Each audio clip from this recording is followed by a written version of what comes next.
All right. Good morning, everybody. It's the June 22nd meeting of the CEDC Loan Committee.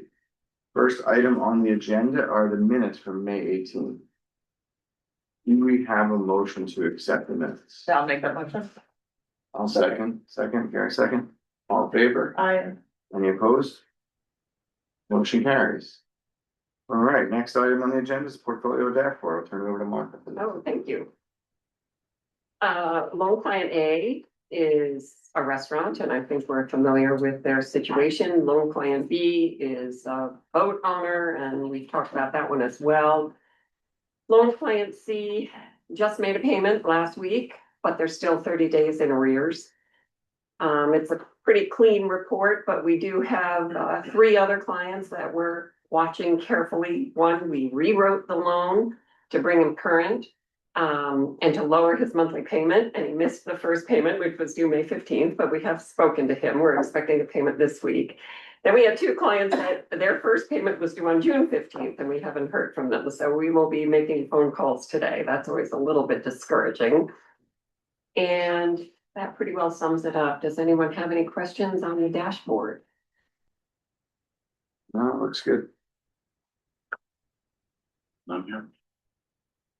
I'll make a motion to approve. I'll second. Favor? Aye. Any opposed? All right, motion carries. Next up, we have the Port New York. Okay, so this is Ford, New York, located here in Hudson. They're a retail establishment. They're requesting up to $75,000 that will split between 2 loan funds across 72 months at 7.75% interest. That monthly payment is $1305.86.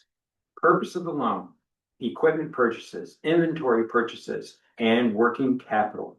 And our collateral being a lien on business assets, the personal guarantee of those 2 principals, and a second mortgage on a second home property located here in the county. This is Port, New York.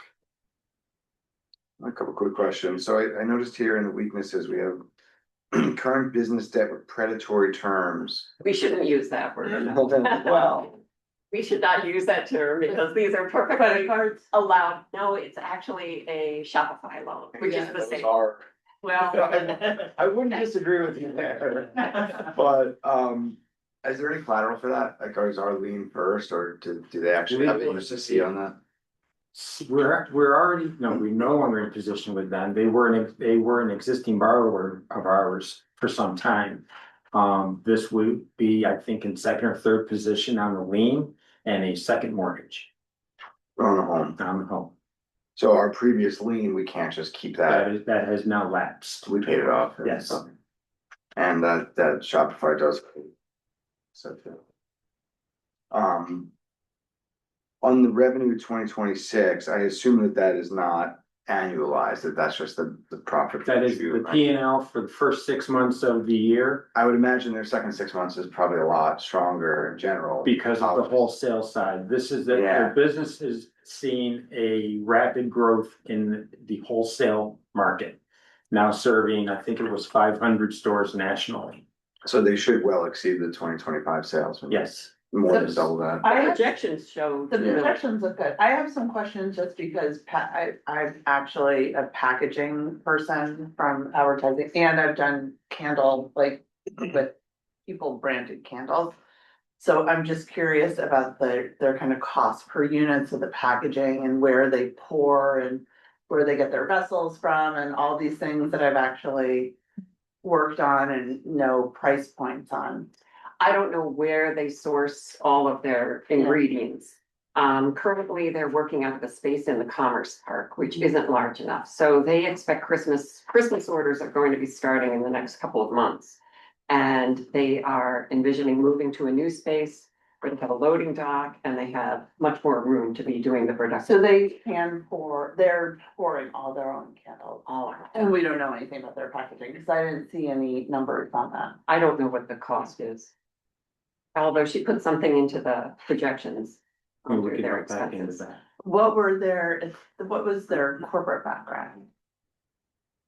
One of them worked actually in corporate recruiting. recruiting, The other okay. one was in wholesale and retail they moved up here from Jersey City and they both worked in New York. I'm just curious, because I actually have I have like decades of print production and packaging. I'm just curious what their numbers are, like if it's possible to ask for estimates. I Well, just wanna. did you look at cost of goods? I don't have. Yeah, it just didn't break out the specific Yeah, packaging yeah. and their packaging looks beautiful and it's embossed and I'm just wondering what the breakdown of that cost per unit is.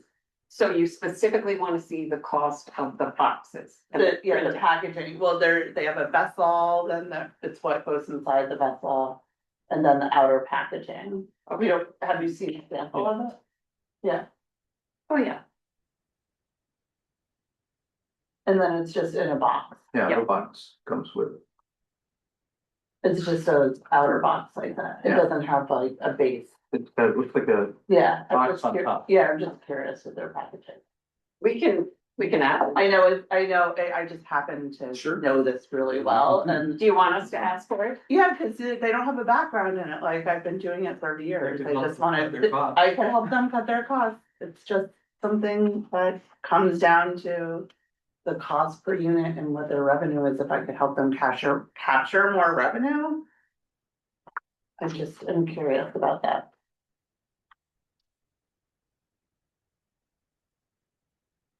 You could spend a lot of money on packaging, is what I'm saying.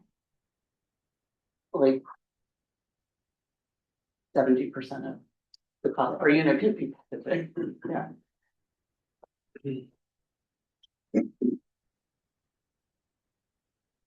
Is the 75,000 enough? They have very limited liquidity. So the balance of those Shopify loans are paid off in November. They seem to think it's enough. Their consultant seems to think it's sufficient. No, I mean, I think it's a great business and, you know, we've seen them grow over the years. They've been a CEDC client. I'm definitely for it, but. You know, we've got business liquidity of 3,300 and personal liquidity of 3,900. That's pretty scary. Just want to make sure the 75K is actually enough to get them into the space, get them the equipment they need. You know, I know with some of these, I'm just afraid that, you know, it's just not enough. So is there, If they've done, you know, that's why I'm always banging the drum for sources and uses to kind of see what are they actually doing with the money, where's all the money coming from. But I mean, if they think it's enough to get into that space, I'm for it. I think it's a really good business. I like that kind of retail wholesale diversity. I think it's a business growing here in Plunder County. That's exactly what we should be funding.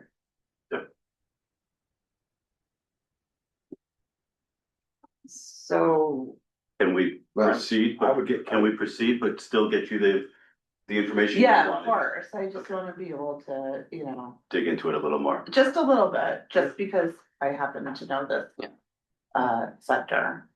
Yeah. I would make a motion to approve. I would second that. I'll leave it to a full board, right? All right, all in favor? Any opposed? All right, motion carries. and this is one that, actually, Andy, you closed their first loan as well. So- Right. So once again, because it involves a mortgage, we would ask Freeman Howard to handle the closing. Yeah, if we can get the real estate collateral, that's good. Okay. Next item is public comment. Is there anybody from the public? I have one more item. We received a full application. We're actually missing one piece on Friday from an individual who is raising cattle. He has been awarded a New York State Ag and Markets grant. I believe it's New York State. I'm waiting for the award letter. That's the one thing I'm missing. And he needs to purchase this cattle handling equipment and have it installed before the grant can be reimbursed, which he tells me is August 31st. So even though we told him we had to have the complete application on the first of the month, we got it on Friday. You know, there's nothing that says we have to do anything special for this particular client, but we may want to consider bringing it to the full board if we can get all the information we need by the end of the week, so that we can get them approved this month as opposed to waiting until or July 20th. Yes. 15,000. We could do that. Yeah. Okay, all right, thank you. We'll do our underwriting in the meantime, and as I say, we're waiting for a copy of the award letter. Yeah, that's always the trick.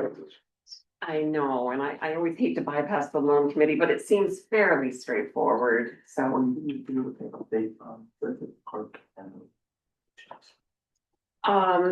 I can do that, certainly. We did meet with Hudson Development Board on Friday, was that Friday? And we talked about the Friends of the Public Square and where they are. The Hudson Development Corp has their board meeting tomorrow, I believe, and they're going to be looking for permission to grant up to $300,000 for the project. That will be put out in $100,000 tranches and then repaid as ours would be.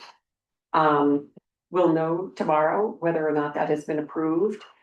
But there is a delay, we believe, in starting the project. Yeah, I think we gotta get all hands on deck to a meeting and just get everybody aligned. There's different ideas and stories about when they can start.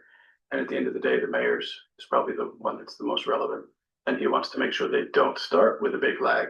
So that when they start, they can proceed and pull the fences down within 12 months. And that it's not up a year or two. And we've already discovered a hiccup on the dates that they the loans that they got, not the loans, but the grants from the state have an expiration date as of sometime this year. Both of them are this summer. So we're proceeding slowly because we don't want to make the loan and then have them tell us that they can't do anything for 2 years and then they sit on the loan for 2 years. And in fact, we haven't And sent a Marcus, commitment for it yet. Yeah, and there's nothing tangible to, like, it'd be one thing if we knew. Yeah. If the park would make progress, even if there was a stalled payment situation, but it looks like both could be stalled, so. So we're gonna have one more meeting with them, their consultants. They finally brought on someone who knows the state park grants very well. So that person will be involved and then we'll get DPW there as well. Who was the architect was who we saw, what was it, a year and a half ago or so? That was the architect. Has that plan changed? I think they've scaled it back a bit in order to meet their budget and. They broke it into phases. Initially, they were trying to do one big, raise $7 million or $4.5 million. That was impossible to do. So they broke it into phases. Phase one, which is where our money would go towards, is the most important phase. The other two phases may or may not happen, and it wouldn't really matter if they did. 90% of the work will happen in phase one. Phase two is just putting a new fountain in. It's still a fountain, Yeah. yeah. And then phase three is very long-term, things that would require all sorts of approvals, widening the sidewalks like they used to be in 1874, things like this. So those things, I think are probably, they'll consider in a year or two. And since we're talking about needy clients, we, this committee and the full board approved a loan to Steinbach back in December, I believe, to open a restaurant, a Mediterranean restaurant right across from the park. He's opened his sandwich shop, which is around the corner on Columbia Street, but he has a ways to go on the dinner house and is looking for additional funding. So we may be coming back to the committee requesting additional funds to get that project moving forward, because without any income, he's in a tight spot. I met with him on Saturday and, as I say, the little sandwich shop is open, but that wasn't what our money was to be used for. And he did close and take the funds. Oh, yes. So he's been making his payments all along, but now he's run into trouble, so. Martha, speaking of that, a ways back, we approved pizza place for, I think it was an Alvarez, Yes, and there's nothing happening there. So what happens with that? I know, I've so, been looking for it too, yeah. yeah, the water, it's water and sewer. Oh, So he ended up digging a new well at great expense because the cost to just test the existing well was exorbitant. And now he can't get approval or can't seem to get anyone from the health department to even talk to about the septic. So we have given him a deferment on his loan, which he was so appreciative of because he's been paying us all along. And he's still working out at Hawthorne Valley. I'm thrilled that he kept his job. But we have a note actually, because his first payment is due again, I think on July 1. I think the deferment ends July 1, and we made a note that we also need an update. But he is not the only one having difficulty with the health department. Where's it? What town is he in? He's in Livingston, Thanks. and he received a grant from us, Right. but he can't purchase the equipment to get reimbursed for the grant until he knows he can Sure. open, yeah. So I can operate. Yeah, it's been a tough situation. We could call Ray Chakowski. I know he's not directly over the health department, but I know there's similar issues at the Queechee Lake Hotel where they Mhm. have an application before the Industrial Development Agency. And so it's and the DEC team that oversees septic and Columbia and county in the region are very thorough. Yeah, they usually get back to you, so, Yeah. okay, So, good experience with the team, so. yeah. That's too bad. All right, items on the agenda, any business? Okay, motion to adjourn. So moved. Second. Thank you. Favor? Aye. Meeting is adjourned. Thank you very much. Thank you.